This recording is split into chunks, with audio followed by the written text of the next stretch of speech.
하나님 말씀 봅니다. 하나님 말씀 창세기 12장 10절에서 20절까지 보겠습니다. 창세기 12장 10절에서 20절까지입니다. 하나님 말씀이 이러합니다. 그 땅에 기근이 들었으므로 아브라함이 애굽에 거류하려고 그리로 내려갔으니 이는 그 땅에 기근이 심하였음이라. 그가 애굽에 가까이 이르렀을 때에 그의 아내 사레에게 말하되 내가 알기에 그대는 아리따운 여인이라. 애굽 사람이 그대를 볼 때에 이르기를 이는 그의 아내라 하여 나는 죽이고 그대는 살리리니 원하건대 그대는 나의 노이라 하라. 그러면 내가 그대로 말미암아 안전하고 내 목숨이 그대로 말미암아 보존되리라 하니라. 아브라함이 애굽에 이르렀을 때에 애굽 사람들이 그 여인이 심히 아리따움을 보았고 바로의 고관들도 그를 보고 바로 앞에서 칭찬하므로 그 여인을 바로의 궁으로 이끌어 들인지라. 이에 바로가 그로 말미암아 아브라함을 후대함으로 아브라함이 양과 소와 노비와 암수 나귀와 낙타를 얻었더라. 여호와께서 아브라함의 아내 사레의 일로 바로와 그 집에 큰 재앙을 내리신지라. 바로가 아브라함을 불러서 이르되 내가 어찌하여 나에게 이렇게 행하였느냐? 내가 어찌하여 그를 내 아내라고 내게 말하지 아니하였느냐? 내가 어찌 그를 누이라 하여 내가 그를 데려다가 아내를 삼게 하였느냐? 내 아내가 여기 있으니 이제 데려가라 하고 바로가 사람들에게 그의 일을 명하매 그들이 그와 함께 그의 아내와 그의 모든 소유를 보내었더라. 아멘.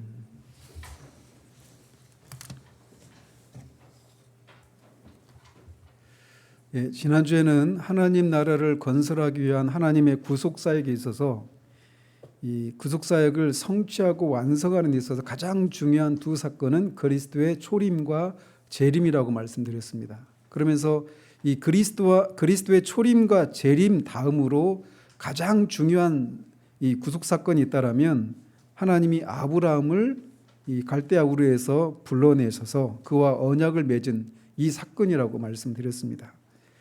그래서 그는 하나님의 부르심에 순종해서 고향과 아비와 친척을 떠나서 가나안 땅으로 향했고 하나님은 그에게 큰 민족을 이루게 해주시고 그를 복의 근원으로 삼아주시겠다라고 약속을 해주셨습니다. 그리고 그것은 궁극적으로는 신정국가 이스라엘을 건설하게 하시겠다. 그의 후손을 통해서 그리고 교회를 세우시겠다라고 하는 약속이라고 말씀드렸습니다. 아브라함은 그렇게 가나안 땅에 들어와서 여기저기 옮겨 다니면서 점차 남방으로 향했다라고 하는 사실까지 우리가 지난주에 살폈습니다. 자, 이렇게 우리는 지난주에는 오직 하나님의 언약 하나만을 믿고 그분의 부르심에 순종해서 모든 세상적인 이해 타산을 버린 채 미지의 약속의 땅으로 이주했던 아브라함의 위대한 면모를 우리가 살펴보았습니다. 그러나 오늘 본문에서는 그런 아브라함의 모습과는 사뭇 반대되는 그의 인간적인 연약함과 성숙하지 못한 신앙인의 모습을 발견하게 됩니다. 제가 회사 다닐 때 저희 회사 안에 신호회가 있었는데 그 신호회 멤버 중에 한 분이 이 사건을 언급하면서 아브라함을 쪼다라고 이렇게 했던 얘기가 기억이 나더라고요. 근데 우리가 이제 그렇게 말을 했던 이유가 오늘 본문에 나오는 사건 때문에 그렇게 말을 한 것인데 과연 아브라함의 선택이 분명히 잘못된 것이긴 하지만 우리가 그냥 그 아브라함의 그 모습을 보면서 아브라함은 쪼다였어 이렇게 말하는 것을 그칠 수 있는가? 또 우리는 이 목숨의 위협을 담보로 하는 그런 상황 앞에서 우리는 아브라함과는 다른 선택을 할 수 있는지 또 선택을 할 수 있다라면 뭘 가지고 그렇게 할 수 있는지 이런 내용들을 이 본문을 통해서 살펴보고자 합니다. 자, 10절에 그 땅에 즉 가나안 땅에 기근이 들었다라고 본문이 시작을 합니다. 만약 이 장면이 영화나 드라마라면 아마 이 장면은 음산하거나 긴장감이 도는 음악을 배경으로 이 본문이 시작이 될 것입니다. 왜냐하면 어떤 위기가 이제 닥쳐오기 때문입니다. 아브라함은 지난주에 말씀드린 대로 그의 아내와 이 조카 롯만 데리고 개나리 보침 하나 달랑 메고 단촐하게 갈대아 우르에서 가나안 땅으로 넘어온 게 아니었어요.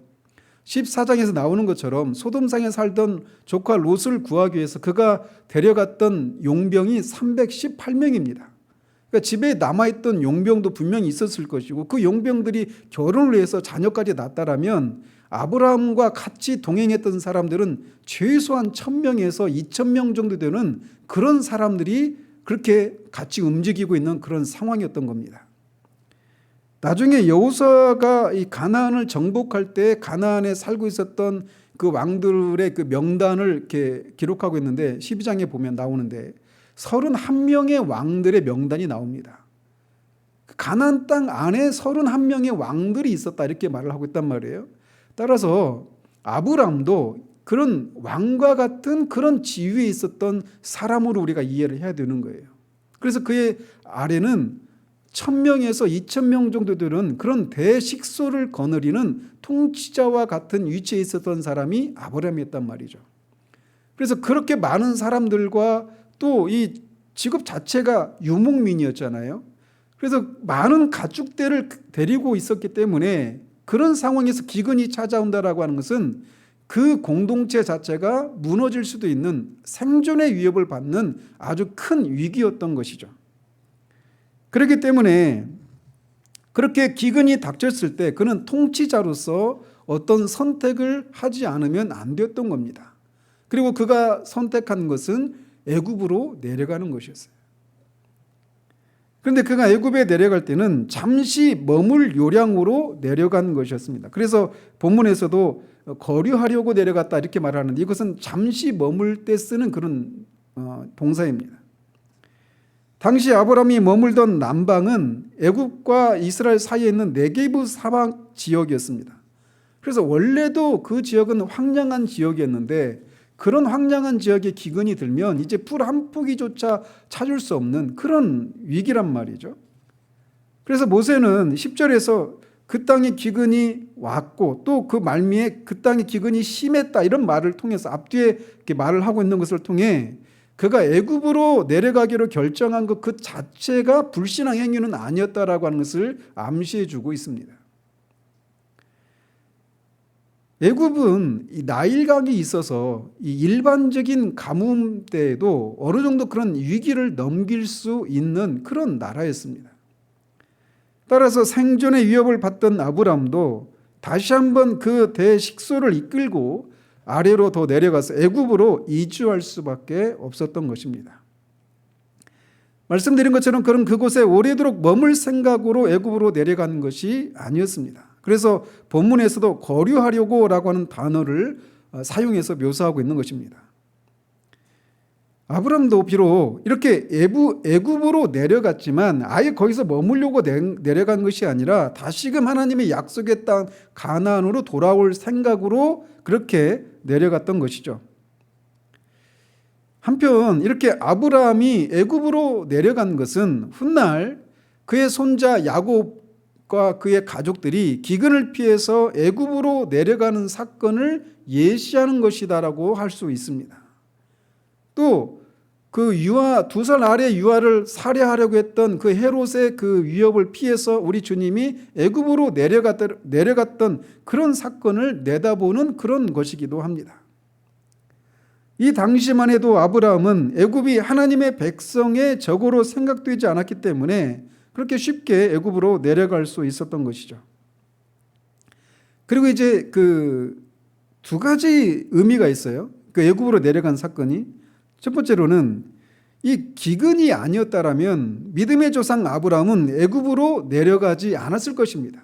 그런데 이 기근을 통해서 애굽에 내려가는 것을 통해서 15장에서 하나님께서 이스라엘에게 언약을 새롭게 더 갱신하시고 그 언약의 내용을 더 풍성하게 구체적으로 이렇게 말씀하시는데 그 언약을 말씀하시면서 많은 민족을 바다의 모래처럼 하늘의 별처럼 많은 자손을 내게 주겠다 이렇게 약속하실 때 근데 네 후손이 애굽에서 400년 동안 종살이를 하고 다시 이 땅으로 돌아올 것이 이렇게 말씀하시거든요.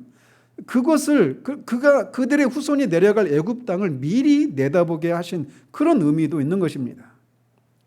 그리고 이렇게 애굽으로 내려가서 그가 이제 우리가 살펴보게 될 것처럼 그가 실패를 하죠. 그 위기 앞에서 실패를 한단 말이에요. 그런 실패를 통해서 그 자신이 누구인가를 비로소 깨닫게 되는 겁니다. 그래서 그는 정말 그렇게 그가 큰 그런 믿음의 결단을 내린 그런 사람이었음에도 불구하고 하나님께서 하나님을 의지하지 않으면 그도 정말 연약하고 비굴하고 비참한 그런 실패를 할 수밖에 없는 그런 존재라고 하는 사실들을 이런 사건을 통해 하나님이 깨닫게 하시고자 하시는 그런 목적도 있었던 것이에요. 이제 그런 내용들을 우리가 살펴보고자 하는 겁니다. 그래서 이런 기근 때문에 애굽으로 내려갔는데 애굽에 가까이 이르렀을 때 아브라함은 그의 아내 사레에게 한 가지 부탁을 합니다. 그것은 사레가 아리따운 여인이기 때문에 애굽 사람들이 그녀를 보고 이 남편인 아브라함 자신은 죽이고 그를 살릴 것이기 때문에 자신을 자기 아내라고 하지 말고 누이라고 해달라라고 그렇게 부탁을 합니다. 아브라함이 가나안에 들어갔을 때가 75세였다라고 지난주에 살폈잖아요. 그러니까 그 해 바로 떠났다라면 75세였고 뭐 한 해 다음에 떠났다라면 76세 이 무렵이란 말이죠. 그런데 아브라함과 사레가 나이 차이가 10살 차이입니다.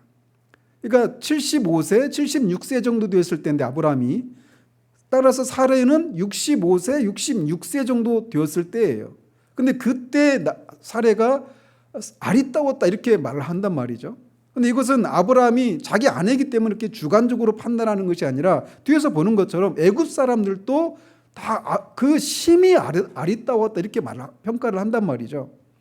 따라서 오늘날 같으면 65세, 66세면 할머니 축에 들잖아요. 그런데 이 사례는 127세까지 삽니다. 그러니까 오늘날의 나이로 환산해 보니까 오늘날 평균 80세로 계산해서 한번 제가 환산을 해보니까 오늘날 나이로 치면 40살 정도 되었던 때예요. 그러니까 40살 정도 되었고 그리고 출산을 경험하지 않았어요. 그러니까 골드미스죠. 오늘날의 표현으로. 그리고 피부가 샘족이기 때문에 하얘요.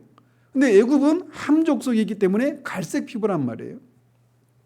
제가 옛날에 대학 때 그 필리핀에 한 10개월 정도 간 적이 있었는데 어학연수 때문에. 근데 거기에서 제가 피부가 하얀 편이거든요. 필리핀 사람들이 제 피부만 보고 되게 좋아해요. 높이 평가해요.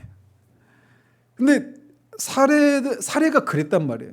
근데 그런 외적인 그렇게 아름다운 그런 미모를 가지고 있었기 때문에 아브라함이 염려를 한 거예요. 그래서 그런 부탁을 누이라고 해달라라고 말하면서 이제 자신이 살 궁리를 꾀하는 겁니다. 이런 아브라함의 부탁은 세 가지 면에서 죄를 지은 것이다라고 할 수 있습니다. 뒤에 이제 그 20장에 보면 블레셋 땅에 있는 아비멜렉 땅에 들어갔을 때도 똑같은 그런 부탁을 하거든요. 그때 이 사레가 자기의 누이라고 하는 것을 밝힙니다. 그러니까 사레가 자기 누이다라고 하는 그 자체는 거짓말이 아니죠. 그런데 그 이복 누이인 사레와 결혼했기 때문에 사레는 자기 아내란 말이에요. 그러니까 첫 번째 죄는 뭐냐? 거짓말을 하는 죄죠. 그리고 두 번째는 목숨을 부지하기 위해서 하나님을 의지하지 않고 자기의 계책을 따른, 이것도 그가 저지른 두 번째 죄라고 할 수 있습니다. 세 번째는 하나님은 그에게 내가 너로 큰 민족을 이루게 하시겠다라고 하셨는데 그 하나님의 약속을 불신한 죄도 첨가될 수 있습니다. 하나님은 말씀하신 것을 반드시 이루시는 분이시기 때문에 아직 자녀를 갖지 못한 아브라함을 죽도록 내버려 두지 않으실 것이 분명한데 그런 믿음을 이 상황에서는 발휘하지 못했던 것이죠. 그래서 그 순간만큼은 아브라함은 믿음으로 하나님의 약속을 붙들지 못하고 하나님께서 약속하신 것을 능히 이루실 줄을 확신하지 못했던 그런 모습을 보였던 겁니다. 그런데 한편 아브라함이 사레에게 원하건대 그대는 나의 누이라 하라 이렇게 말했단 말이죠. 그래서 이게 형태를 보면 명령법의 형태로 되어 있어요. 그런데 이 원어의 뉘앙스는 애원하다라고 하는 뉘앙스가 강합니다. 그러니까 그대는 나의 누이라고 제발 해달라 이렇게 애원하고 있는 그런 뉘앙스를 풍기고 있는 거예요. 원어의 의미를 살펴보면. 그래서 베드로가 사라가 아브라함을 주라고 칭하고 그에게 순종했다라고 말을 합니다. 그러니까 자기 아내 사례조차도 아브라함을 주라고 불렀단 말이에요. 아도나이라고. 즉 당시 가장의 권위는 오늘날의 가장의 권위하고는 비교할 수가 없었습니다.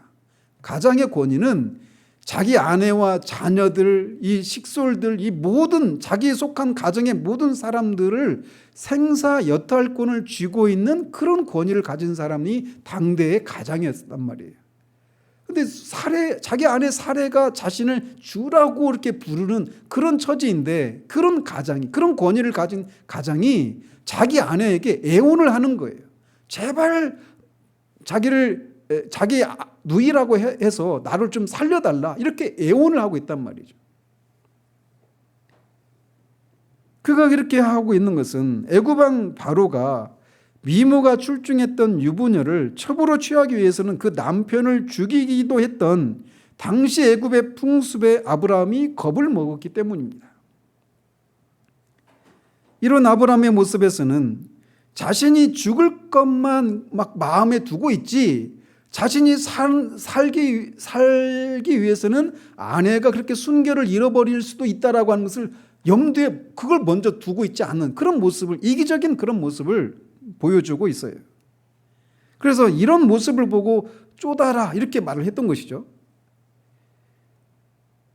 그런데 그렇게 우리가 이런 아브라함의 모습을 보면서 아브라함은 쪼다였다 이렇게 말할 때는 내가 그런 상황이라면 나는 그렇게 안 했을 거야 라고 하는 그런 우리 자신에 대한 과대평가 내지는 교만함이 도사리고 있는 것이에요. 과연 우리는 이런 위기를 만났을 때 나는 아브라함처럼 하지 않을까 이렇게 말할 수 있을까요? 장담할 수 있을까요? 위기를 만나기 전에는 우리가 어떤 사람인지 잘 모릅니다. 이것은 아브라함도 마찬가지였어요. 아브라함은 지난주에 살핀 것처럼 세상적인 안락함을 버리고 하나님의 약속만을 붙들고 미지의 땅을 향해서 그렇게 걸어 나온 겁니다. 그것은 대단한 그런 신앙의 결단이었어요. 말씀드린 것처럼 그렇게 큰 대부호가 인생의 최절정기인 75세면 40대 중후반 정도 되는 나이라고 그랬잖아요. 그 정도 인생의 아주 그 최절정기에 안정을 누릴 수 있는 그런 환경을 다 버리고 그렇게 나그네의 삶을 시작하는 이것은 정말 큰 결단이죠. 제가 다니던 직장을 그만두고 신학을 했다라고 하는 것 때문에 종종 어떤 사람들은 지금은 뭐 그런 말들을 안 하지만 그런 얘기를 많이 들었습니다. 어떻게 그 직장을 버리고 그런 결단을 했느냐고. 저도 제가 큰 결단이라도 한 줄 알았습니다. 아브라함은 그것과 비교할 수 없는 그런 결단을 내린 위대한 믿음의 행보를 보인 사람이란 말이에요. 그런데 이 위기를 만나서 아브라함 자신도 몰랐을 자신 안에 있는 그 또 다른 그의 진면목이 드러나게 된 것이에요. 이렇게 믿음의 조상이라고 존경받는 아브라함조차도 위기의 순간을 맞이하면 이처럼 비굴한 모습을 보일 수 있다는 것이죠.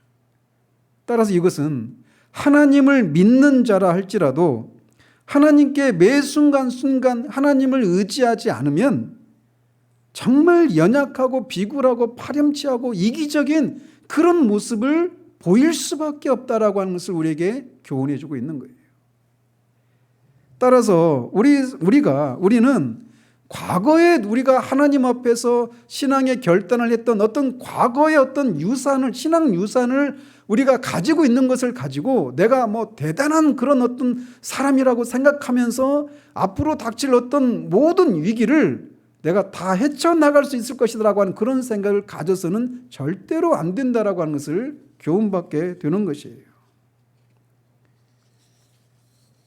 이 세상에서 우리가 순간순간마다 하나님이 붙드시는, 하나님이 공급하시는 그런 은혜를 힘입지 않으면 우리는 아브라함하고는 비교도 할 수 없는 그런 비굴하고 연약한 모습을 나타낼 수밖에 없는 사람이 바로 우리들인 것입니다.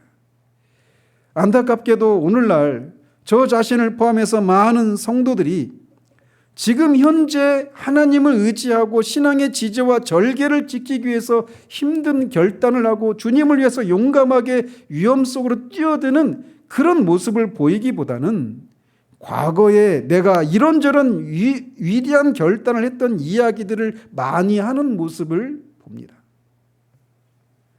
이것이 교회 전체적인 모습은 아닌가라고 하는 그런 생각을 떨칠 수가 없어요. 그리고 이런 모습이 오늘날 교회가 세속화되고 현실의 위기 속에서 실전적이지 못한 모습을 보이는 근본적인 원인이라고 생각을 합니다. 과거에 우리가 어떤 대단한 믿음의 행보를 보였던 그 과거의 추억을 유산 삼아서 오늘 또 마치 내가 그런 사람인 것 같은 생각을 해서는 안 되는 거예요. 과거의 풍성함이 오늘의 가난함을 대체할 수가 없는 겁니다. 과거에 내가 어떤 신앙의 위대한 결단을 했다 하더라도 오늘 새롭게 다가온 어떤 위기 앞에서 과거에 했던 그 신앙의 결단을 오늘도 내가 할 수 있다라고 장담할 수 있는 사람은 아무도 없어요. 과거를 돌아보는 것은 우리 신앙의 행보에서 중요합니다. 그런데 그것이 오늘의 가난함을 대체하기 위한 그런 목적으로 과거를 돌아보는 것은 오히려 우리를 더 비참하게 할 뿐이에요. 애굽에 있는 그 정말 그런 불가사의에 해당되는 그런 거대한 건축물인 피라미드나 스핑크스 같은 이런 것들이 있어도, 그런 문화유산이 남겨 있어도 오늘 그 애굽의 현실을 보십시오. 이집트의 현실을 보십시오. 과거에 그 위대했던 찬란했던 그 문화유산을 우리가 가졌던 민족이다라고 말하는데, 그런데 지금은 이렇게 우리가 물을 수밖에 없는 그런 모습을 우리가 보게 되는 것처럼 과거에 우리가 하나님 앞에서 어떤 신앙의 결단을 했는지, 이것은 오늘 현재 위기 앞에서, 새로운 위기 앞에서 우리가 누구라고 하는 것을, 과거에 우리가 현재 우리라고 하는 것을 장담해 주지 않는다라고 하는 것을 우리가 기억할 필요가 있는 거예요. 그것은 박물관에 머물러 있는 신앙의 형태를 우리가 띄어서는 안 된다라고 하는 것을 교훈받게 되는 것이죠. 아브라함은 그렇게 염려를 했는데 실제로 애굽에 들어갔을 때 애굽 사람들도 역시 사례가 심히 아리따움을 알아보았습니다. 그도 그럴 것이 아브라함이 1000명이 넘는 그 대식솔들과 함께 그 많은 가축대들을 끌고 그렇게 애굽 땅에 들어갔으니 조용히 애굽 땅의 어떤 조용한 곳에 그냥 소리 소문 안 나게 그렇게 정착할 수는 없었던 그런 모습이죠. 그러다 보니까 사람들의 시선을 띌 수밖에 없었고 그 많은 사람들 속에서 정말 특출나게 아리따웠고 왕후와 같이 그렇게 대우를 받고 있는 사례의 모습을 볼 수밖에 없었어요. 그리고 그런 애굽 사람들이 사례의 아리따움을 보았고 그런 소문이 바로의 신하의 귀에도 들어가게 되었습니다. 그래서 바로의 신하들이 이 사례의 아리따움을 그렇게 바로에게 말을 했다라고 말했는데 그 원어의 의미를 따지면 바로의 신하들이 그녀의 아리따움을 보고 바로 앞에서 그를 막 사례가 얼마나 아름다운지라고 하면서 마치 말 그대로 하자면 노래를 불렀다 이렇게 말을 하고 있어요. 얼마나 아름다웠으면 그 이방 여인이 그 아름다움이 바로의 신하들에게도 막 그 화제거리가 됐고 바로 앞에서도 그렇게 노래를 부를 정도가 되었단 말이죠. 자신의 아내가 사람들에게 아름답다고 칭찬을 받으면 남편으로서 흐뭇하고 자랑스러운 것이 인지상정인데 아브라함은 오히려 사람들이 그렇게 많은 관심을 보이고 자기 아내를 그렇게 막 바로의 신하들까지 그렇게 노래를 부를 정도로 칭찬한 이런 모습을 볼 때마다 그의 심장은 막 쪼그라들었을 거예요. 이에 바로는 그녀를 자신의 궁으로 이끌어 들였습니다. 즉 사례를 바로의 후궁으로 취했던 것이에요. 고대 사회에서 통치자는 자신의 영역 내에 거하는 모든 아름다운 여인을 자기의 소유로 삼는 것이 일반적인 관례였는데 아브라함의 아브라함이 그것 때문에 염려했는데 실제로 그런 일이 일어나고 말았던 겁니다. 바로가 사례를 자신의 후궁으로 들였을 때 18절 19절에서 바로가 말하고 있듯이 아브라함이 그녀를 자신의 아내가 아니라 누이라고 말했기 때문에 그렇게 취한 거예요. 어떤 학자들은 바로가 사례를 자신의 궁으로 이끌어들였다 이 표현을 이때 사례가 순결을 이뤘을 것이다 이렇게 주장하지만 아브라함을 가나안까지 인도하시고 그의 씨를 통해서 구속사역에 대한 원대한 계획을 세우신 하나님이 사례가 순결을 잃어버리도록 그대로 내버려 두셨을 것은 아니다라고 우리가 추정할 수 있죠. 따라서 사례는 단지 바로의 후궁으로 취해져서 애굽 궁중의 예법을 익히고 결혼 준비 기간을 어느 정도 기간을 가졌던 것으로 보여집니다. 이것은 아브라함이 사례를 자신의 누이라고 했기 때문에 바로의 입장에서 보면 억울하죠. 그러니까 자기가 죄를 지었다고는 생각을 못했겠죠. 그래서 바로는 그 사례를 자신의 아내로 이렇게 취한 것에 대한 보답으로 이제 처남이 되는 아브라함에게 아브라함을 후대하고 양과 소와 노비와 암소 나귀와 낙타를 주었습니다. 원어에 보면 이 양과 소와 노비와 낙타와 나귀 이게 다 복수로 되어 있어요. 그러니까 많은 떼를 준 거예요. 그래서 13장 2절에 보면 아브라함에게 가축과 은과 금이 풍부했다 이렇게 말을 하죠. 그러니까 많이 준 거예요. 이런 풍습은 지금도 있죠. 지금 동양의 인도나 이런 데도 보면 신부를 데려올 때 지참금의 형식으로 많은 것들 이렇게 지참금을 내야 되잖아요. 이렇게 고대 풍습이 있었기 때문에 이렇게 한 것입니다. 아브라함은 사례를 자신의 누이라고 소개하면 자신의 목숨이 안전하게 될 것이라고 하는 기대를 했는데 그의 기대 이상으로 그가 목숨을 보전받았을 뿐만 아니라 기대하지도 않았던 이런 많은 선물을 받게 되었습니다. 자, 이렇게 바로에게서 아브라함이 이런 후대와 선물을 받았을 때 아브라함의 심정은 어땠을까요? 자신의 목숨이 보존된 것을 인해서 안심하고 기대하지도 않았던 많은 재산을 얻은 것을 보면서 막 기뻐했을까요? 그리고 그것을 인해서 하나님께 감사하다고 막 그렇게 하나님께 감사할 수 있었을까요? 결코 그렇지 못했을 것입니다. 추측컨대 그는 자신이 받은 노비들이 자신을 보면서 막 수군대고는 것처럼 그렇게 막 느꼈을 거예요. 자기 부인인데 누이라고 속여가지고 이렇게 많은 재산을 얻었대. 노비들은 그렇게 말하지 않는데 아브라함은 그렇게 말하는 것처럼 느껴졌을 거예요. 심지어 짐승들이 막 우는 소리 이런 소리를 들을 때도 막 마치 그 짐승떼들이 자신을 비난하는 것처럼 그렇게 들렸을 것입니다. 그의 마음은 결코 편하지 않았을 거예요. 그래서 여기서는 기록되어 있지 않지만 분명히 그날 밤에 그렇게 자신의 선택을 인해서 정말 자신의 그런 파렴치함과 무기력함, 무능력함과 이기적인 이런 모습들을 보면서 하나님 앞에서 통곡하며 그 밤을 보냈을 거예요. 그러면서 그는 비로소 아내로서의 사례의 존재에 대해서 그리고 더 나아가서 결혼이라고 하는 것에 대해서 깊이 생각하는 밤이 되었을 것입니다. 사례 한 사람이 많아진 노비와 가축들과 비교할 수 없이 소중하고 사랑스러운 존재라고 하는 것을 밤새 느끼면서 그 밤을 하나님께 울부짖었을 거예요.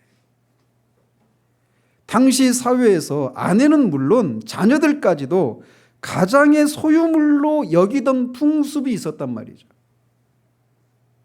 그저 아내는 그냥 후손을 낳게 해주는 그냥 출산 도구가 같은 그런 것으로 여겨졌던 것이 그 당시의 사회 통념이었어요.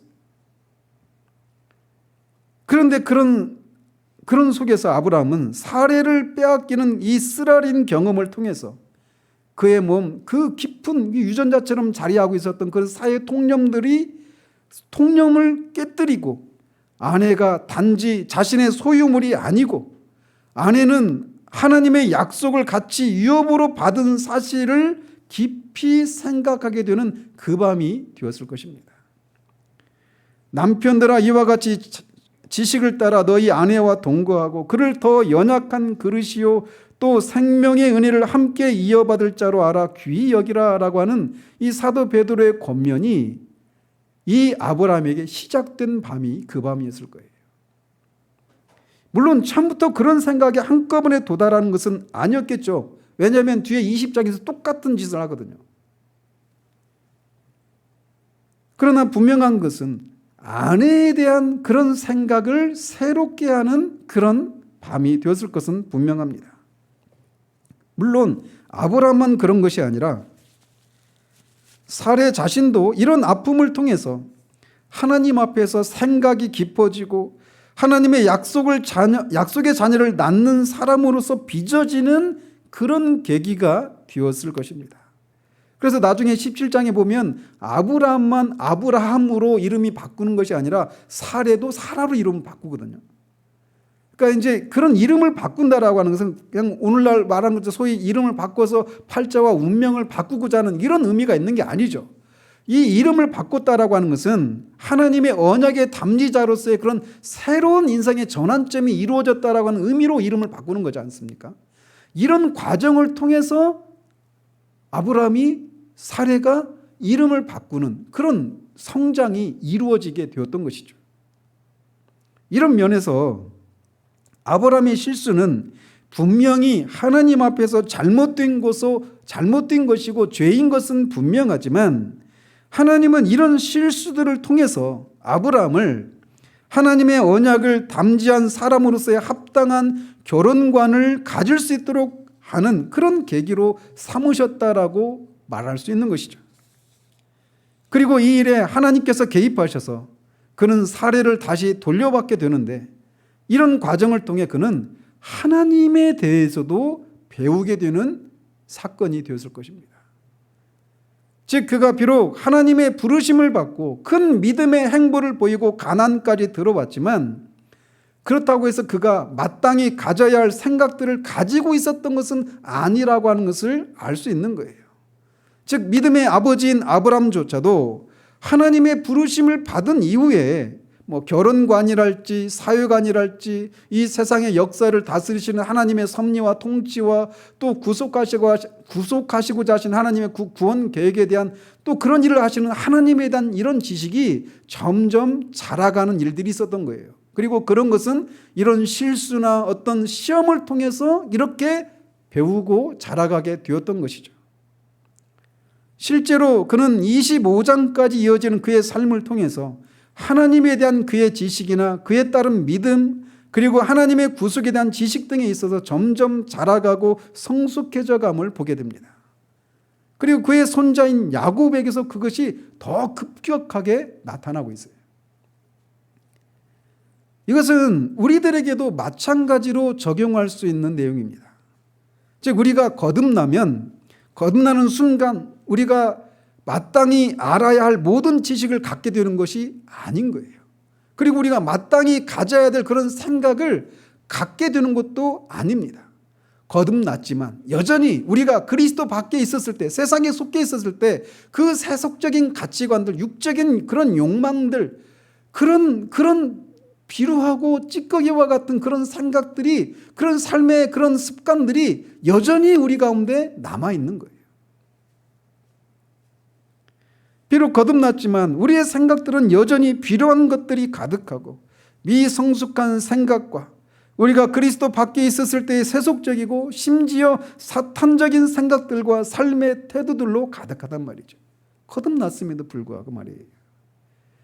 이것은 한 사람이 구원을 받는 것은 그에게 세상적이고 육적이고 사탄적인 생각이 없기 때문에 구원을 받는 것이 아니라 오직 전적으로 하나님의 은혜로 구원을 받고 전적인 은혜를 구원받은 사람들이 하나님의 이런 다루심을 통과하면서 그 안에 있는 세속적이고 육적이고 사탄적인 생각들이 자꾸 깨뜨려지고 변화되는 그런 과정을 받는다라고 하는 것을 우리에게 교훈해 주고 있는 거예요.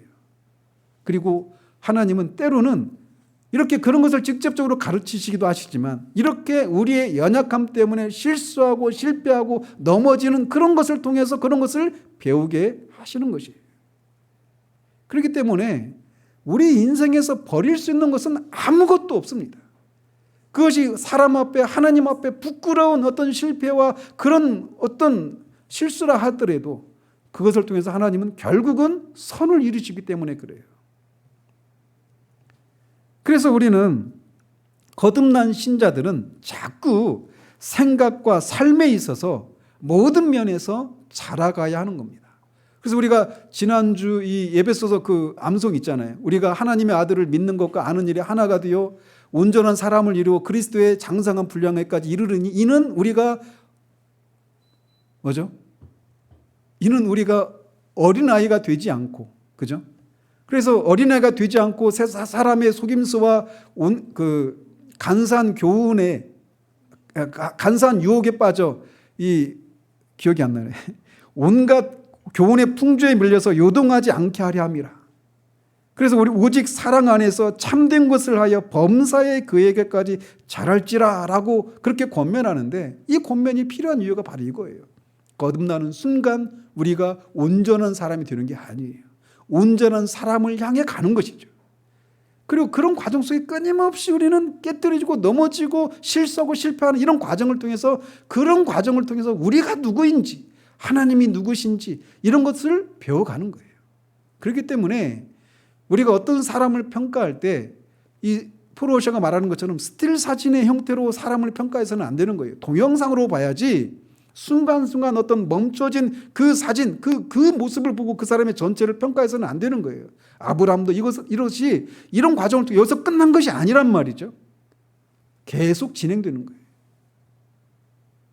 그래서 우리가 하나님 안에 있다라고 하는 게 얼마나 큰 감사인지 몰라요. 하나님의 구속사역은 아브라함의 실패로 끝날 수가 없었습니다. 그래서 하나님은 개입하십니다. 어떻게 개입하셨는가? 여호와께서 아브라함의 아내 사레의 일로 바로와 그의 집에 큰 재앙을 내리셨다라고 말합니다. 사레는 아브라함의 아내이지 바로의 아내가 아니었습니다. 바로의 아내가 될 수가 없는 거예요. 그래서 하나님께서는 바로의 집에 큰 재앙을 내리십니다. 큰 재앙이 뭔지는 구체적으로 몰라요. 아마 20장에서 똑같은 상황 가운데 아비멜렉 그 집에 그 태를 다 가두시는 닫는 그런 일을 하셨다고 하는데 아마 뭐 비슷한 일일 수 있죠. 그래서 바로의 그 집안에 있는 이 사람들이 어떤 큰 질병에 걸린 거예요. 갑작스럽게. 이런 초자연적인 개입하심을 통해서 바로의 그 선택이 잘못된 선택이라고 하는 것을 이제 하나님이 알게 하셨던 것이죠. 그래서 이에 놀란 바로는 아브라함을 불러서 왜 자신에게 사례를 그의 누이라고 속이고 아내라고 말하지 않아서 내가 당신의 아내를 내 아내로 데려가게 했느냐, 아내로 취하게 했느냐라고 말하면서 그녀를 데려가라고 말을 합니다. 바로는 이 18절 19절에서 어찌하여 이게 3번이나 거듭 얘기하면서 자신이 이 아브라함의 거짓말 때문에 이런 일을 했다라고 하는 것을 그렇게 변호하고 있습니다. 그런데 그렇게 어찌해서 네가 그렇게 했느냐라고 이렇게 3번이나 추궁할 때 아브라함이 아무 대답을 못해요. 아브라함은 바로 앞에서 어떤 변명도 할 수 없었을 것입니다. 아브라함은 천지를 창조하신 전능하신 하나님을 아는 사람입니다.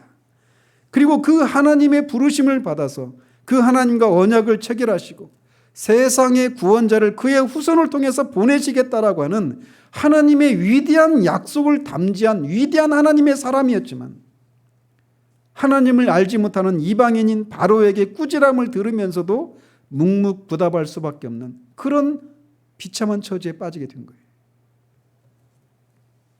그것은 지금까지 그가 은혜로 인도해 오신 하나님을 떠나서 인간적인 방법으로 위기 상황을 해결하려 했기 때문에 그렇습니다. 바로는 사람들에게 그의 일을 명하고 사람들이 아브라함과 그의 아내와 그 모든 소유를 보내도록 조치를 취합니다. 이처럼 바로가 아브라함으로 인해서 큰 재앙을 받았음에도 불구하고 그를 후대에서 보낸 것은 하나님을 두려워하는 마음이 있었기 때문입니다. 이와 같이 하나님의 백성들이 때때로 불신자들의 눈에 두려운 존재로 비치는 것은 그 백성들 자체가 가지고 있는 힘 때문에 두려워하는 것이 아닙니다. 그 백성들 이면에 배후에 계시면서 그들을 보호하시고 인도하시는 하나님의 임재와 역사를 보고 그런 두려움을 느끼는 것이죠. 이렇게 하나님의 임재와 보호를 받고 있다고 하는 사실이 하나님을 모르는 이방인들조차 하나님의 백성을 두려워하는 이런 모습은 가까이는 35장에서 세겜 땅에서 디나가 강간을 당했을 때 벌어진 그 일 때문에 야곱 가족이 다시 베들로 올라갔을 때 그때도 똑같이 나타납니다. 하나님이 함께 하시기 때문에 주변에 있는 블레셋 사람들이 다 두려워하는 거예요. 한 주먹거리도 안 되는 야곱 가족을 보면서 말이죠. 그리고 더 멀리는 출애굽할 때도 마찬가지죠. 애굽 사람들이 이 이스라엘 사람들을 위해서 막 두려워합니다. 왜? 그들 가운데 그들을 특별히 구별해서 자신들은 심판하고 이스라엘 백성들을 구원해 하시는 이런 하나님의 역사를 보고 그들이 두려워하는 거예요. 그래서 빨리 우리 땅에서 나가달라고 그렇게 예언하죠. 그리고 가나안 땅에서도 마찬가지예요. 가나안 땅에서도 이스라엘 백성들이 하나님의 계명에 순종하며 그렇게 살 때 하나님의 그런 역사를 인해서 주변에 있는 열방이 다 두려워하고 감히 이스라엘을 넘볼 생각을 못하게 되는 것이죠. 그리고 이런 모습은 신약의 교회에서도 마찬가지예요. 오순절에 성령이 임했을 때 사람들이 다 두려워합니다. 그들이 어떤 유력한 사람들이 그들의 모임에 있어서가 아니었어요. 다 비천한 사람들이었고, 그런데도 그들이 한 일은 뭐냐? 당국자들 향해서 막 시위하고 고소 고발을 하고 목소리를 높이고 이런 일을 해서 두려워한 것이 아닙니다. 그들이 한 것은 뭡니까? 그냥 순전하게 하나님의 말씀을 배우고 순전하게 떡을 떼고 서로 사랑을 나누는 그런 모습만 본 거예요. 그런데 그곳에 하나님의 임재를 그들이 믿지 않는 사람들도 보았기 때문에 그들이 한 것이라고 하는 것은 하나님의 교회가 한 것은 그냥 서로 교제하고 그런 기쁨을 나누고 사랑을 나누는 그런 모습만 보였을 뿐인데 세상이 두려워하는 것입니다. 그리고 이것은 교회 역사 가운데 부흥의 시대 때 계속 반복되어서 나타나는 거예요. 오늘날 한국 교회가 마치 이 한국 사회에서 조롱의 대상이 되고 골칫거리가 되는 문제투성이의 그런 교회로 전락해 있는 그런 상황 속에서 우리가 구할 것은 뭐냐? 그런 세상을 향해서 우리가 목소리를 높이고 우리가 결코 너희들이 생각하는 그런 모습이 교회가 아니다 하고 이렇게 목소리를 높이는 것을 통해서 그런 것을 세상을 잠잠케 하는 것이 아니라 교회 위에 하나님의 임재와 역사가 드러나는 것을 통해서 그런 일이 가능하다는 사실들을 우리는 교훈받을 수가 있는 거예요. 그렇기 때문에 우리가 부흥을 위해서 기도해야 될 이유가 바로 여기에 있는 것입니다. 한편 기근을 피해서 애굽으로 내려간 아브라함 일행이 애굽에서 뜻하지 않은 고초를 겪는 가운데 하나님의 인도하심으로 재물을 가지고 다시 가나안에 돌아온 이 사건은 훗날 야곱 일행이 기근을 피해서 애굽으로 내려가 그곳에서 400년 동안 온갖 고초와 압박을 받다가 하나님의 구속하시는 은총을 통해서 출애굽을 하는 그 사건에 비견되는 사건이라고 할 수 있습니다. 아무튼 이런 비슷한 두 종류의 출애굽 사건은 비록 주의 백성이 하나님의 곁을 떠나서 고통과 방랑 가운데 있다 할지라도 신실하신 하나님은 반드시 경고와 책망 그리고 인도와 돌보심을 통해서 끝내는 구원의 길로 이끄신다라고 하는 구속 역사의 단면을 보여주기에 충분한 사건입니다. 이렇게 우리가 지금까지 살폈듯이 이 사건은 아브라함 당대 아브라함 개인에게만 임하는 어떤 위기가 아니었습니다. 이것은 그야말로 구속사 전체의 훼손 내지는 단절을 초래할 수 있는 그런 대위기였어요. 왜냐하면 아브라함을 통해서 그의 후손을 통해서 선민 이스라엘을 이루고 그 후손을 통해서 세상의 구원자가 나오게 하실 것을 하나님이 그에게 약속하시기 때문이에요. 물론 아직 씨의 형태로 대화의 형태로 그에게 말씀하셨지만 신약의 빛을 가지고 있는 우리가 볼 때 아브라함이 하신 약속은 바로 그것이었거든요. 그렇기 때문에 그런 그가 그의 아내를 빼앗김으로 아예 자신의 후손을 통한 선민 이스라엘의 이 태동이 이루어지지 않을 수 있는 대위기의 사건이 이 사건이었던 겁니다. 이게 아브라함의 실수의 본질이에요. 이 사건의 본질이에요. 그렇기 때문에 하나님께서 개입하셔서 그를 구원하신 것입니다. 여기서 우리는 무엇보다도 먼저 아브라함이 하나님으로부터 구약에 택한 백성인 이스라엘의 최초의 직계 조상으로 부름받은 것은 그가 본래부터 그럴 만한 그런 덕목을 갖추어서 하나님이 불러내신 것이 아니라고 하는 것을 그의 실수를 통해 우리가 보게 되는 겁니다. 그래서 말씀드린 것처럼 하나님의 무조건적인 선택과 은혜로 그가 부르심을 받은 거예요. 또 아브라함이 소명을 받고 이런 위대한 신앙의 삶을 시작한 이후에도 그 스스로의 힘만으로는 그가 어떻게 할 수 없는, 일은 저지를 수 있지만 저지른 일을 어떻게 회복할 수 없는 그런 중대한 실수를 범했던 이 사실은 우리에게 성도가 된 이후에도 우리는 끊임없이 하나님을 의지하고 살아야 한다라고 하는 것을 교훈해 주고 있는 겁니다. 그러면서도 동시에 우리는 때로 흔들리고 넘어지기도 하지만 하나님은 한 번 택하시고 부르신 당신의 종들을 영원히 지키시고 구원해 주시는 분이시라고 하는 것을 확신하게 되는 사건이기도 합니다. 그래서 데살로니가전서 5장 24절에 너희를 부르시는 이는 미쁘시니 그가 또한 이루시리라 라고 말씀하시는 거예요. 이 하나님 때문에 우리가 살 수가 있는 것입니다.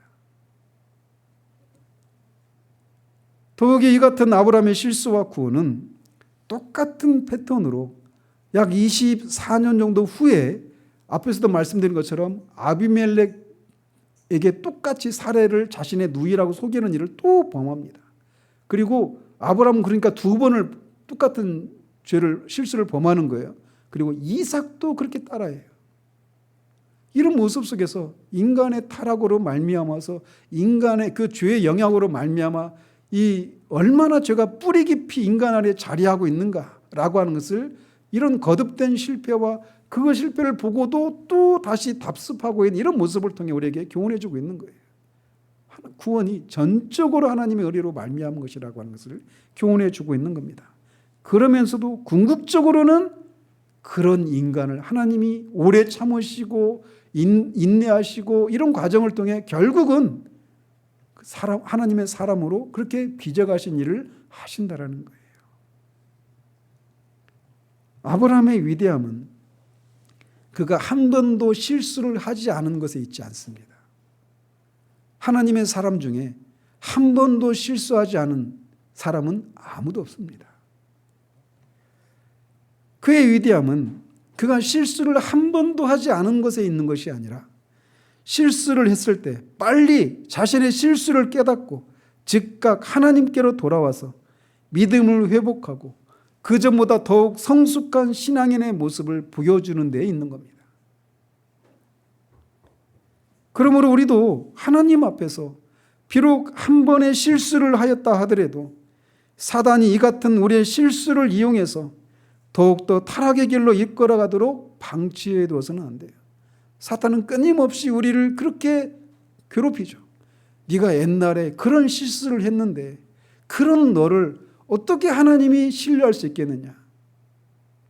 끊임없이 과거의 우리의 실패를 계속 생각나게 해서 우리로 하여금 다시금 하나님 앞에서 새롭게 신앙의 결단을 하고 하나님 앞에서 그 우리를 불러내셨을 때 우리에게 주셨던 그런 소망과 그런 부르심의 소망을 갖지 못하도록 한단 말이에요. 그래서 우리가 그것에 그 사탄의 그 참소에 속아서 결국 우리가 이 IBM 이왕 버린 몸이라고 하는 이런 생각을 가지고 그냥 자포자기하는 심정으로 신앙을 아예 버리지는 못하지만 겨우 붙들고 있는 듯한 그런 모습을 보인단 말이죠. 그러나 기억하십시오. 실수가 없는 사람은 없습니다.